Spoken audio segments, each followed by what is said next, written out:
esse daqui eu acabei cometendo uma mancada na aba de comunidade do canal, que eu falei, daqui a pouco o vô e vó vai ter que pagar pensão. Mas realmente, depois que eu postei, eu pensei, cara, mas isso já existe, cara. Já existe. Então, tem um monte de gente no canal aí que os caras têm. É foda, cara. Pô, o rapaz tem menos de 30 anos, menos de 35 e já tá separado, já tá pegando pensão. E daí, às vezes, o cara vai pensar assim: não, mas vou pagar só até as crianças ficarem grandes, né? Ficarem adultas e depois não pago mais. Cara, e se daí, de repente, o teu filho acaba engravidando uma aleatória e daí depois você ainda tem que pagar a pensão pro neto? Vamos chamar esse quadro aqui de vontade de ter neto fudida também, né? Quando a pensão alimentícia deve ser paga pelos avós?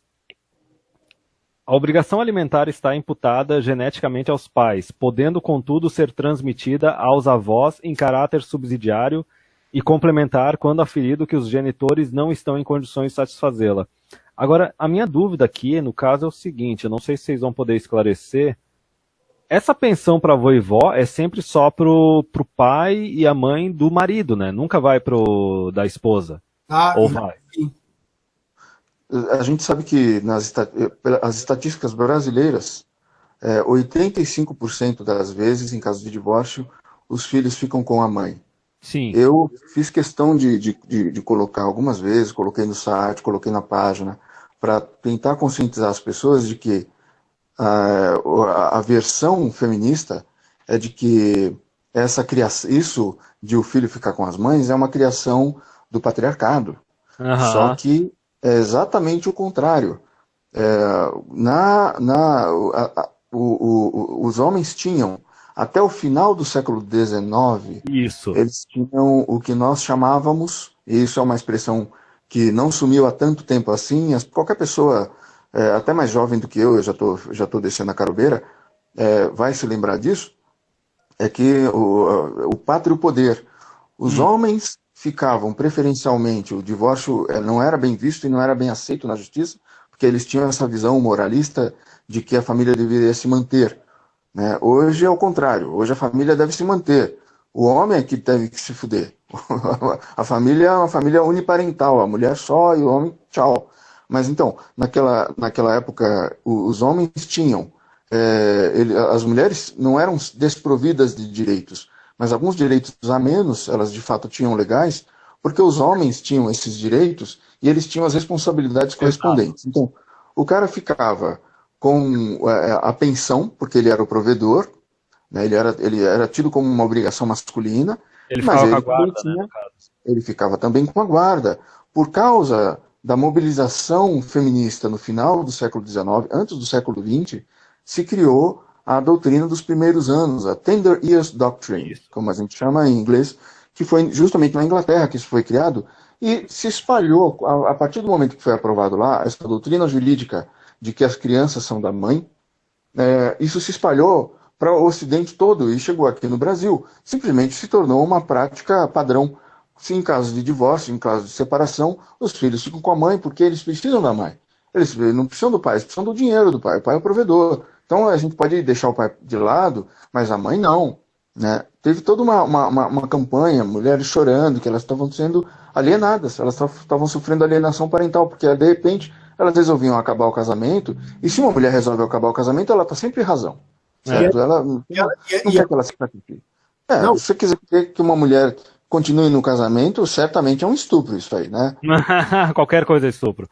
não, e elas até tentaram barrar a lei da alienação parental, né? Fizeram até protestos lá em frente ao Congresso Nacional. Não sei se vocês acompanham essa notícia. Ainda estão fazendo dentro do Congresso. Neste momento, existem comissões feministas se mobilizando e tentando mudar ou acabar com a lei da guarda compartilhada e impedir que mulheres que fazem alienação parental sejam punidas.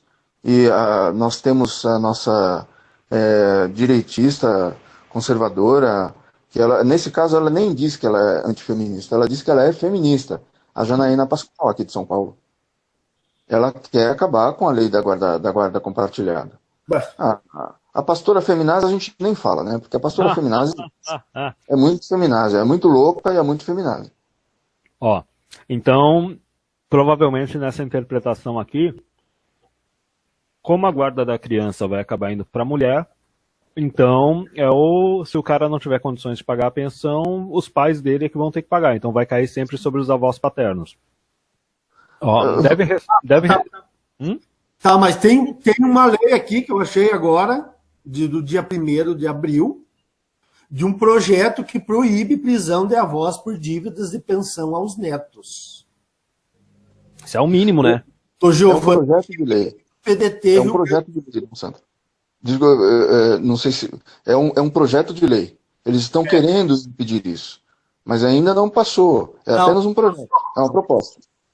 Vamos prender velhinho, né, cara? Realmente, é isso que precisa ser feito na sociedade. Tá certo. Isso está sendo feito na sociedade há algum tempo. Aliás, isso é engraçado. Quem me lembrou disso, acho que foi o ano passado, foi a minha mãe.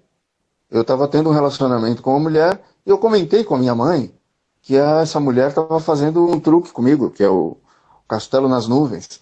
Ela estava... eu descobri... depois eu inventei esse negócio de Castelo nas Nuvens, que eu achava que era a melhor descrição, que é uma tática que é ensinada a várias gerações para as mulheres. Como é que você segura aquele cara, faz o cara se apaixonar por você? Você simplesmente, primeiro, você vai ser tudo o que ele sempre sonhou. Uhum. Depois que ele se apega a você, você vai fazer ele ser tudo o que você sempre quis. E aí você não tem obrigação mais de ser nada do que ele sempre sonhou. Né? Isso é uma coisa que é ensinada de mãe para filha há muito tempo já, há gerações já, e é por isso que eu fico falando, esses caras ficam essas conversas tipo, as modernetes, isso atrapalha os homens conservadores, porque eles criam uma ilusão de que a mulher conservadora é de uma certa forma, ou de que as mulheres antigamente eram de uma certa forma, Exato. e eles deixam de levar em consideração uma série de fatores que eram parte da vida das mulheres antigamente e que eles ignoram, das mães, não estou falando que a sua mãe é uma sacana, talvez não seja, estou falando assim, na geração da sua mãe tinha isso, da minha avó tinha isso, da minha bisavó tinha isso, coisas como essa, o Castelo nas Nuvens, em inglês eles chamam isso de love bombing. Love bombing ou honey pot também eles chamam. Honey pot, que é uma tática também usada por seitas, por cultos. Sempre você chega lá na igreja, você chega lá naquele grupo de meditação, yoga, de um grupo aí, sei lá o que, religioso, e o pessoal te trata com um carinho, com um amor. Que tu nunca viu. Aí fisga você, e aí você começa a passar por várias etapas de lavagem cerebral. Só que, e aí eu repito, se um homem faz isso, ele facilmente é identificado como um psicopata. Quando uma mulher faz isso, as pessoas não percebem. Elas não veem isso como sendo uma forma pré-abuso. Você está preparando a vítima para depois você poder maltratar a vítima. As pessoas não percebem isso como sendo um traço, um comportamento psicopata. Mas, bom, a piada, a graça da coisa é que eu comentei com a minha mãe que essa mulher estava fazendo isso comigo. Inclusive, quando ela tinha mal me conhecido, ela queria engravidar de mim rapidamente. A primeira vez que a gente transou, ela queria engravidar de mim. Eu comentei com a minha mãe isso e tal, e a minha mãe falou, eu quero só ver se eu vou ser presa por causa disso. Então, a minha mãe já estava com medo e me avisando, porque se eu, de repente, tivesse um filho e não tivesse dinheiro para pagar a pensão, ou eu me escafedesse, ou ela, sabe, que me cobrasse a mais e eu não pudesse pagar, ia sobrar para minha mãe. A minha mãe sabe disso. E o homem comum, normal, não sabe o que vai acontecer com ele. Não sabe disso, né? E Aldir, tem mais alguma coisa para falar? Não. Não, depois eu vou ler. Eu passei por uma situação em que eu estava num relacionamento, num namoro já de um ano e pouco, e um dia essa minha namorada chegou dentro do carro e me deu um ultimato. Ou você casa comigo no papel e me coloca eu como dependente do teu plano de saúde, ou nós vamos terminar. E eu disse, não, eu não vou casar com você no papel e não vou colocar você em plano de saúde nenhum. E eu acho melhor nós terminarmos por aqui mesmo. Então, quer dizer, ela já estava planejando algo para o futuro dela. Exato. Vejam só. Ela estava já mudando os termos do relacionamento sem conversar, sem negociar, é simplesmente na base do ultimato. No ultimato. Os caras dos PUA lá, dos outros Red Pill, eles falam, cara, a mulher que faz ultimato, ela tá te dando um sinal que é pra tu terminar com ela naquele exato momento que ela solta o ultimato. Não tem como o negócio melhorar depois disso. Ou que você aceita o ultimato dela. E daí ela vai pegar todas as coisas tuas, né? Ó, deve restar comprovado que os pais não possuem condições suficientes de arcarem sozinhos com a mantença do infante, razão pela qual cabe chamar os avós para complementarem a mantença do menor. Mantença, que palavra horrível, mas enfim. A pensão alimentícia paga pelos avós, diferente da paga pelos pais, não tem por objetivo manter o seu nível de vida compatível com a situação financeira e a condição social dos avós, pois os netos devem viver de acordo com a condição financeira dos pais, sendo a obrigação avoenga somente no sentido de atender às necessidades básicas. Deixa eu pegar aqui um pouco mais. Observadas as suas condições pessoais e sociais, os avós somente serão obrigados a prestar alimento aos netos em caráter exclusivo, sucessivo, complementar e não solidário, quando os pais estiverem impossibilitados de fazerem, caso em que as necessidades básicas dos alimentandos serão aferidas prioritariamente, segundo o nível econômico-financeiro dos genitores, jamais os avós, sejam paternos ou maternos. Então, quer dizer, pode entrar tanto os avós paternos ou maternos. Só que essa questão aqui, quer dizer, o valor da pensão vai ser baseado no estilo de vida dos pais, não vai ser baseado no estilo de vida dos avós. Isso pode ser bom e pode ser ruim ao mesmo tempo, nesse caso? Porque se os avós tiverem uma condição de vida bem melhor do que os filhos, aí o valor da pensão vai ser baseado no estilo de vida dos filhos. Então talvez para os avós não pese tanto. Mas e se for o contrário? Se os filhos tiverem, sei lá, o que pode acontecer nesse caso? Pode ser o pai e a mãe numa dessas eram desses estilo de vida de cada um 10 mil reais, só que de repente dá uma crise absurda e os dois ficam desempregados. É meio maluco esse negócio aí. É o seguinte, eu posso responder essa aí. O Dom Sandro ia falar, eu acho que ele também sabe do que eu sei, talvez. É que o advogado feminista e o juiz feminista, essa é a visão que eles vão ter da história. É que o padrão de vida que o filho, não é a mulher, certo? Não se trata da mulher. Deixem de ser egoístas. Não é a mulher. Os filhos. O padrão de vida que os filhos conseguiam ter, ele não deve cair. Para o bem da integridade, assim, da vida dos filhos, a saúde, inclusive o bem-estar emocional dos filhos, não ter essa queda, né? Assim, porque o filho não é do cara, o filho é da mulher, certo? As contas são do cara. Então, a mulher fica com os filhos e vamos dizer que ela tenha, como o advogado orientou na outra matéria, ela tenha viajado, os avós tenham proporcionado alguma coisa, tem uma piscina, tem ali uma chacrinha, certo? Uma chacarazinha com piscina, onde ele pode ir, onde tem passarinho, tem pomar, tem viagens, tem carro, tem um monte de coisas e tal. Todos aqueles presentinhos que os avós dão, aqueles agrados, de repente os avós estão muito bem de vida e o casal não está tão bem assim quanto os avós.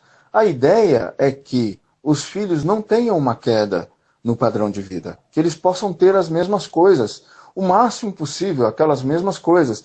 E a mulher, tadinha, ela está apenas cumprindo um papel assim que a sociedade acaba impondo para a mulher, entende? Que é de ficar com os filhos. Esse direito da mulher, esse privilégio, essa vantagem, é vista culturalmente, inclusive, e por feministas ainda mais, como sendo, na verdade, assim, consequência do patriarcado. Então, a gente reclamar disso é um absurdo. É o patriarcado que está fazendo isso, certo? Os homens é que criaram essa situação para a mulher. Assim, a gente dando tudo isso para a mulher, a gente ainda está devendo, porque a gente colocou sobre a mulher o peso de ter os filhos. Nós criamos essa situação. Então, respondendo à pergunta, ela vai ser feito de acordo com os pais ou com os avós, vai ser feito de acordo com os pais. Mas o advogado pode argumentar, e o juiz pode muito bem, a partir do treinamento que ele teve, dos cursos que ele fez, porque todo Tribunal de Justiça tem uma Secretaria da Mulher que promove cursos para os juízes aprenderem a deixar de ser opressores, estupradores das mulheres na sociedade e defender a causa feminina. Ele vai ver que as crianças precisam ter o mesmo padrão de vida no máximo possível. Então ele vai tentar tirar tudo que ele puder para que as crianças tenham aquele mesmo padrão de vida. Toda vez que você tem, vamos dizer, você tem uma boa vida, ou uma vida não tão boa assim, você com a sua mulher e seus filhos, e os seus pais têm uma vida melhor, eles tenham tentado prover isso para você e para as crianças, porque netinho, o avô quer dar tudo, a avó quer dar tudo para o netinho. A mulher, o advogado, vai querer que o filho tenha ao máximo aquele mesmo padrão de vida. É isso que vai acontecer. Ó, e o negócio é de 2015, 2010. O Dom Sandro queria falar algo também? Não, aqui, com relação, por exemplo, ao cálculo da pensão alimentícia para os filhos. Vejam só a mentirada deles aqui, ó. Que existem 3 fatores ou elementos que cabem na análise.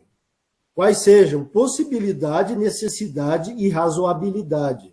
Uhum. Agora, o que nós estamos assistindo? Só a possibilidade. Quer dizer, então se o marido ganha 1 milhão por mês, vai ser baseado na possibilidade do marido. Se ele é capaz de pagar, ele tem que pagar e pronto. A necessidade e a razoabilidade foram varridos para baixo do tapete. Isso aí não entra na cabeça dos juízes, no julgamento dos juízes. Isso demonstra que a complementação... Fala primeiro, depois eu falo. Não, só pegando aqui, eles reforçam aqui que serve apenas para preservar o mínimo existencial, só que daí tem esse detalhe que a justiça vai lá decidir o que vai ser feito na hora que eles bem entenderem. Só que outro detalhe, uma vez que a obrigação de sustento sempre dever ser e sempre será dos pais, sob pena de inversão total de valores, como uma espécie de punição para os avós que já cumpriram tais obrigações ao longo da vida, ok. Só que isso me lembrou, cara, um caso que está relacionado tanto à parte de partilha de bens quanto à entrada de avós nesse rolo da partilha de bens, que era aquela lei que tem lá na Índia, que imagina o seguinte, vocês falaram, né, os avós eles querem ajudar os filhos, eles querem participar também da vida dos netos e etc. Era um caso que o cara se divorciou da mulher, ele e a mulher moravam numa casa que era do pai dele, e daí no caso, quando ela se divorciou, o imóvel, mesmo sendo do pai dele, não sendo dele, entrou na partilha. Resumindo, o imóvel do pai do cara entrou na partilha para ir para a esposa. Tipo, cara, isso é basicamente, tu tá criando um pretexto para avós não participarem mais da vida dos netos, para pais não participarem mais da vida dos filhos e não quererem ajudar. Porque se tu ajudar, isso vai virar um compromisso legal, e daí se a mulher resolver divorciar, os bens vão entrar, que nem vocês falaram. O que eles estão provendo de ajuda, assim, para os filhos e para os netos, vai entrar no cálculo também da pensão, porque é aquele negócio, quando termina o relacionamento, não é para baixar o nível de todo mundo. O lado feminino tem que se manter do lado dela, tem que manter o padrão de vida dela, ela não pode descer de jeito nenhum. Exatamente. Eu ia falar, o Dom Sandro falou sobre esses 3 parâmetros, né? Necessidade, a possibilidade, a razoabilidade. Todos esses 3, os 3 estão distorcidos. Quando se fala em possibilidade, por exemplo, o fato de o homem ter tido um ganho num determinado momento maior, isso é calculado como se fosse um ganho constante, porque é uma possibilidade. Uhum. Então, isso aconteceu com aquele ator, que eu não me lembro mais o nome, que trabalhou para a Globo. Depois, quando ele deixou de trabalhar para a Globo, a renda dele caiu e ele foi preso. Porque ele não teve o mesmo dinheiro. Né? Alguém tinha falado do ator, eu não lembro o nome.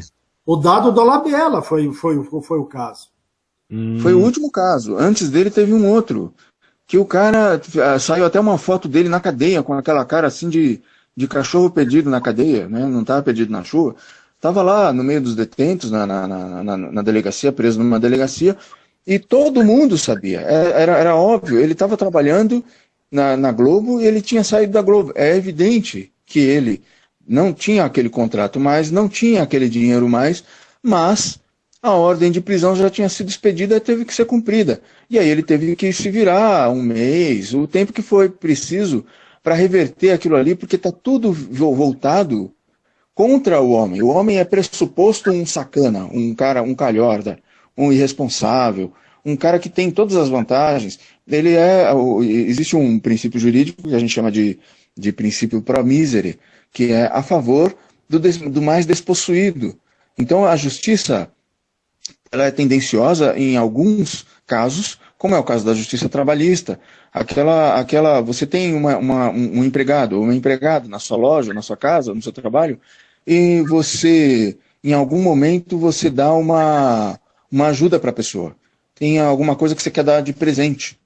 Meu amigo, esse presente que você deu, depois na justiça, ele pode ser alegado, pode ser visto e contabilizado como sendo um salário informal, e você não só vai ter que pagar a indenização relativa à demissão e salários atrasados a partir do momento que você deu aquela gratificação ou gratificações que passam a ser incorporadas no salário, vão ser consideradas como um salário informal, como você vai ser penalizado por ter dado aquilo e não ter registrado como sendo um salário real, salário de fato e de direito.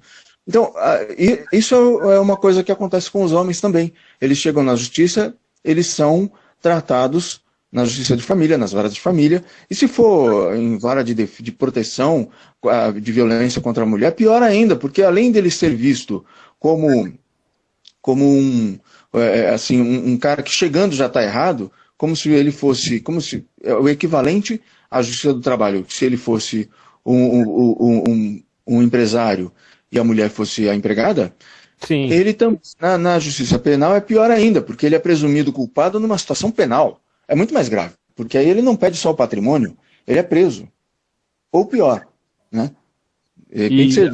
A gente tem até o exemplo hoje em dia do Frota, né? Que o Frota fala, e daí? Será que eu não fiz pornô porque tinha que pagar pensão? E daí tu puxa, por exemplo, músico e artista, né? É lógico que quando o cara tá jovem, mais atraente, especialmente na parte de artista, ator, mas os músicos também no começo da carreira, eles estão fazendo o máximo de grana que eles vão fazer na vida deles. Então como é que tu vai pressupor que depois, mais pra frente, o cara vai fazer o mesmo dinheiro? Aí entra o caso conhecido do Robin Williams, entendeu? O cara já tava com, sei lá, quase 70 anos na cara, ou talvez mais de 70, tendo que fazer um monte de filme, um monte de série que ele não estava interessado em fazer, porque ele tinha que continuar pagando a pensão. Pagando a pensão de quando ele estava lá no ápice da carreira dele. Inclusive tem casos de ex-jogadores também que foram presos, né? Quer dizer, porque é lógico, né? Um atleta, ele vai chegar aos 40 anos de idade, ele vai estar tirando o mesmo dinheiro que ele tirava quando ele tinha 25, capaz. A decadência entrou, ele começou de repente, abandonou a carreira. Claro que o salário dele vai diminuir. Então ele não tem como manter aquela pensão de antigamente. Sim.